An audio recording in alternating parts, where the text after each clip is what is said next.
एक गाना बड़ा याद आ रहा है, हिंदी फिल्म का है। गाने के बोल है, दिल की हालत किसको बताए, हम भी पागल तुम भी पागल। बोल इस प्रकार से है, मैं गा नहीं सकता क्योंकि गा लिया तो शायद कॉपीराइट बैठ जाएगा। गोविंदा का गाना है शायद, और वो सबको बताता फिरता है कि हम भी पागल तुम भी पागल। ऐसे कई पागल एक दूसरे को पागल बोलते रहते हैं। पागल खाने के पागल खुद को पागल नहीं कहते, दुनिया को पागल कहते हैं। लेकिन ये ऐसे पागल है कि हम भी पागल तुम भी पागल बोलते रहते हैं। इन्हीं पगलों के बारे में मैं आपको बताने जा रहा हूं, और एक ऐसा दवाखाना भी खोल रखा है कि जहां पर इन पागलों पर इलाज कैसे किया जाता है यह भी मुझे बताना है। आजकल एक पागलपन सा सवार हो गया है, और पागलपन क्या है? मैं कॉकरोच हूं, मैं कॉकरोच हूं, मैं कॉकरोच हूं। हम भी कॉकरोच तुम भी कॉकरोच, दिल की हालत किसको बताए, हम भी कॉकरोच तुम भी कॉकरोच। यही गाना हर कोई गाता दिखाई दे रहा है।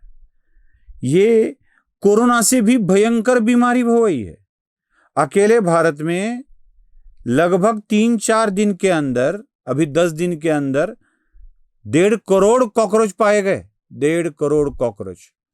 घर को बंद करके निकल जाओ तो घर में इतने कॉकरोच नहीं निकलते, बंद घरों में इतने कॉकरोच नहीं निकलेंगे, नाली में इतने कॉकरोच नहीं निकलेंगे, गंदगी में इतने कॉकरोच नहीं निकलेंगे जितने कॉकरोच ये हिंदुत्व विरोधी गंदगी से पैदा हो रहे हैं। और मैं भी कॉकरोच तुम भी कॉकरोच का गाना लगाते हुए लोग घूमते फिर रहे हैं। कौन कौन है ये कॉकरोच?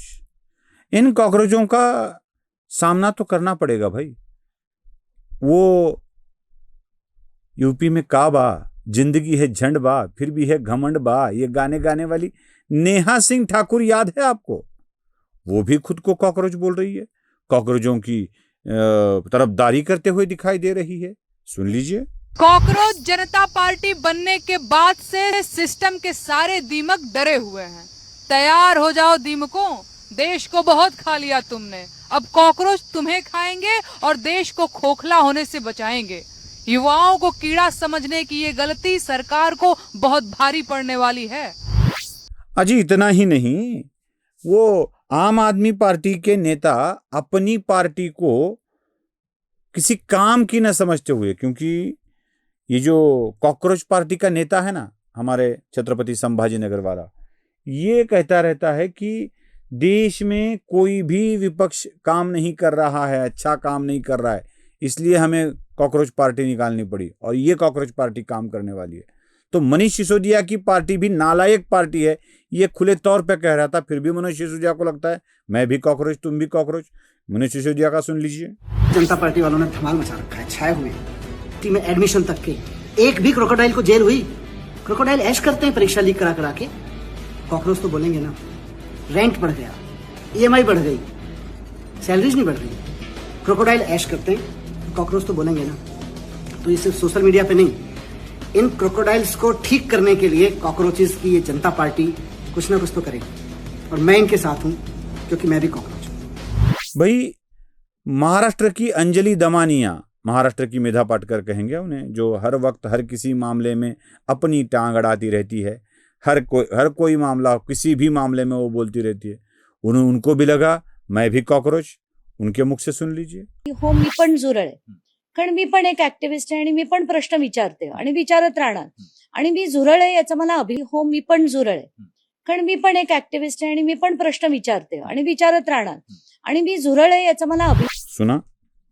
अब महाराष्ट्र के दूसरे नेता, जिनको अंजना ओम कश्यप ने कहा था लिख लो ये महाराष्ट्र का पप्पू बनने वाला है, वो आदित्य ठाकरे, उसको भी ये बीमारी लग गई और ये अपने आप को मैं भी कॉकरोच कहने लगा। उसके मुख से सुन लीजिए। हम भी सारे कॉकरोच ही हैं, और कॉकरोच आसानी से मरता नहीं है, आपको पता है। कॉकरोच बहुत साल जीता है, और कॉकरोच अगर साथ में है सब देश के तो क्या होगा आपको भी पता है। सुना? ऐसे कई लोगों को अपनी पार्टी से भरोसा उठकर ये अपने आप को कॉकरोच कहने लगे हैं। हो गया ना वही गाना, हम भी पागल तुम भी पागल। लेकिन असल में पहली लाइन बड़ी महत्वपूर्ण है, दिल की हालत किसको बताए, ये लाइन बड़ी इंपॉर्टेंट है। इनको यही एक सवाल है, दिल की हालत किसको बताए। कुछ भी कर लो, कभी गद्दार कह दो मोदी को, कभी कभी कुछ काम का नहीं है ये कह दो मोदी को, लेकिन आ रहा है तो मोदी ही आ रहा है। हर एक स्टेट जीतता चला जा रहा है। तो अभी एक कहावत है ना, डूबते को तिनके का सहारा, वैसे डूबते पार्टी को कॉकरोच का सहारा ऐसे लग रहा है। फिल्म की बात निकली है, इसलिए एक सवाल नसरुद्दीन शाह ने अनुपम खेर से पूछा था। ये वेंसडे नाम की मूवी है, शायद दिल्ली मुंबई बम विस्फोट के आरोपियों को किस तरह सजा दी जानी चाहिए ये दिखाने वाली एक काल्पनिक कथा थी, वेंसडे नाम की। इसमें नसरुद्दीन शाह अनुपम खेर को सवाल पूछता है, लेकिन बिल्कुल यहाँ उल्टा हो गया। अनुपम खेर ऐसे काम करने वाले पार्टी के साथ हो लिए है और नसरुद्दीन शाह को डर लगता है इस देश में जीने के लिए। तो नसरुद्दीन शाह उस फोन करके एक बात पूछते हैं अनुपम खेर से, और संयोगवश देखिए वो भी कॉकरोच वाली बात है। सुन लीजिए। आपके घर में कॉकरोच आता है तो आप क्या करते हैं राठौड़ साहब? आप उसको पालते नहीं, मारते हैं। ये चारों कॉकरोच मेरा घर गंदा कर रहे थे और आज मैं अपना घर साफ करना चाहता हूं। सुना? अब सबको एक ही सवाल है कि इस कॉकरोच का इलाज कैसे किया जाए। तो हम भी कॉकरोच तुम भी कॉकरोच कहते हुए कॉकरोचों की जब पैदाश बढ़ने लगती है तो कॉकरोचों का इलाज कैसे किया जाता है। किसने कहा काला हिट मार दो, किसने कहा काला हिट कॉकरोच पे काम नहीं करता, लाल हिट मार दो। एक ने तो लाल हिट काला हिट वाली पार्टी ही खोल रखी है, वो भी चल रही है।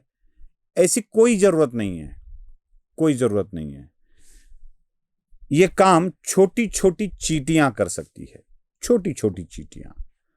ये छोटी छोटी चींटियों को अगर कॉकरोच पे छोड़ दिया जाए तो मामला खत्म। सही में बोल रहा हूं भाई। मैं आपको हर बार डेमो दिखा के सब प्रमाण ही बात करता हूं। तो कॉकरोचों को कैसे खत्म किया जाता है इसका डेमो मैं आपको दिखाता हूं, देख लीजिएगा।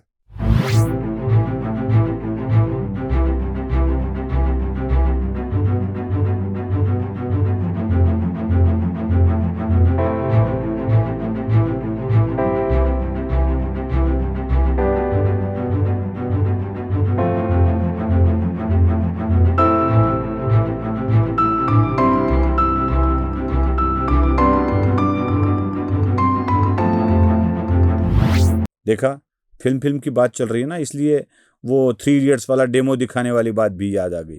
तो दिखाना डेमो, कॉकरोचों को कैसे खत्म किया जाता है। जिनको आप चींटी समझ के मसलने का प्रयास कर रहे हो और कॉकरोच बन के आ रहे हो, वो कॉकरोच अगर इन ढेर सारी चींटियों के हवाले हो जाए तो कॉकरोच का नामो निशान मिट जाता है। चींटियां उसको टुकड़े टुकड़े में अपने घरों में आगे खाने के लिए ले जाती है, इस वक्त खाने के लिए नहीं। नमस्ते। धर्म जागृतीचा विधायक